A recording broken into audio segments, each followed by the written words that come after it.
Canola oil is a commonly used type of cooking oil. It's derived from the seed of the canola plant, which North American farmers have been growing for about 30 years.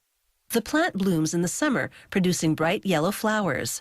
Farmers harvest the seeds from pods, which form after those flowers die off.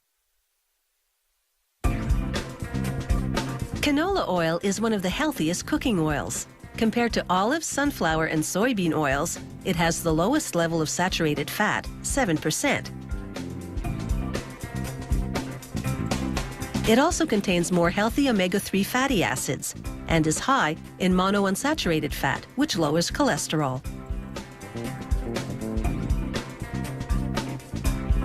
When the canola seed arrives at the processing factory, it contains foreign material, mostly plant pieces.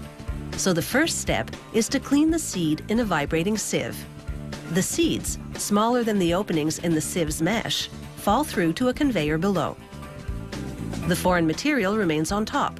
A conveyor moves it to a storage bin where it's collected for sale as cattle feed. The seeds pass by a magnet. It removes any metal that may have fallen in during the journey from field to factory.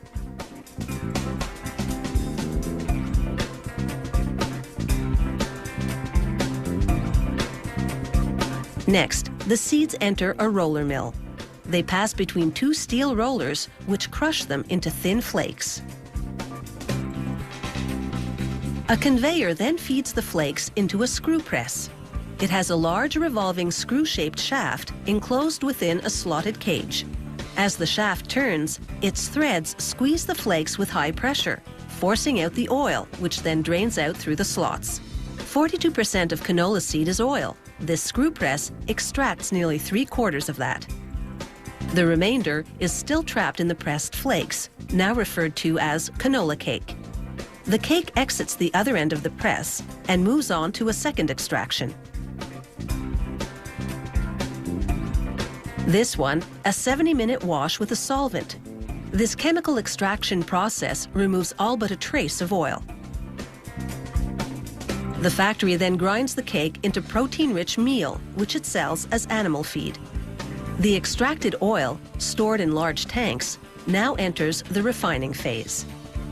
First, they wash the oil for 20 minutes with sodium hydroxide. During this wash cycle, they spin the oil at high speed so that the centrifugal force separates the natural impurities, which the factory later sells to soap manufacturers. After this cleaning process, the canola oil is visibly clearer. However, it still contains natural waxes, which make it look cloudy. So the next step is to cool the oil to 5 degrees Celsius. This thickens those waxes so they can be filtered out. The waxes don't go to waste either. The factory uses them to produce vegetable shortening.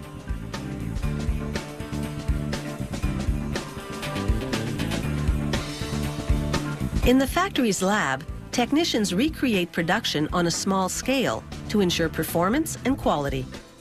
Meanwhile, back in the factory, after washing and filtering the oil, they bleach it to lighten the color, then use a steam injection heating process to remove the canola odor. The oil is now fully refined and ready for bottling. The equipment first turns the plastic bottles upside down and injects filtered pressurized air to blow out any dust or dirt inside. Then it turns the bottles right side up again to position for filling. Just before a nozzle starts filling, it applies a vacuum. If there's no suction, indicating a leak in the bottle, the machine automatically ejects that bottle from the line. Each bottling machine in the factory fills 22,000 bottles per hour. The labeling machines work at the same speed. They spread glue on the back of each label, then apply the label's edge to the bottle. The bottle spins, wrapping the rest of the label around itself. As the bottles come off the labeler, a robot separates them into groups of 12. Then it picks up and deposits each dozen in a shipping box.